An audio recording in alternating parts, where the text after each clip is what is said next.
সরকারি বিশ্ববিদ্যালয়ে ভর্তি হওয়া ছাত্ররা বাংলা মাস ও নববর্ষ সম্পর্কে ধারণা রাখলেও বিপরীত চিত্র ইংরেজি মাধ্যমের শিক্ষার্থীদের। বাংলা সংস্কৃতির প্রতি তাদের এই হেয়ালিপনা দেখলে অনেকেরই করুণা হবে। বৈশাখ, জ্যৈষ্ঠ, আষাঢ়, শ্রাবণ, ভাদ্র, লাইন বাই লাইন মনে নেবে। বাংলা 12 মাসের নাম বলবেন কি একটু? আমি পারি না। অনুষ্ঠান কালচারটা বিশেষ করে তারা বেশি করে ষড় ঋতু আইডিয়া। বৈশাখ, জ্যৈষ্ঠ, আষাঢ়, শ্রাবণ, মাঘ, পৌষ, মাঘ। বাংলা মাস কয়টা? 6টা।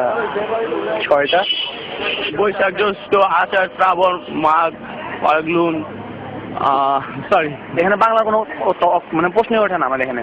ষড় ঋতু বলতে বৈশাখ, জ্যৈষ্ঠ, শরৎ, হেমন্ত। বৈশাখ, জ্যৈষ্ঠ, পৌষ, মাঘ। আমরা যখন বাংলার দেশে যখন আমরা জন্মাই তখন আমরা বাঙালি হয়েই জন্মাই, তো আমরা হৃদয়ে বাঙালি। সেটা আবার একদিনের জন্য, আমাদের রক্তে বাংলা মিশে আছে। পুরো একদিনের জন্য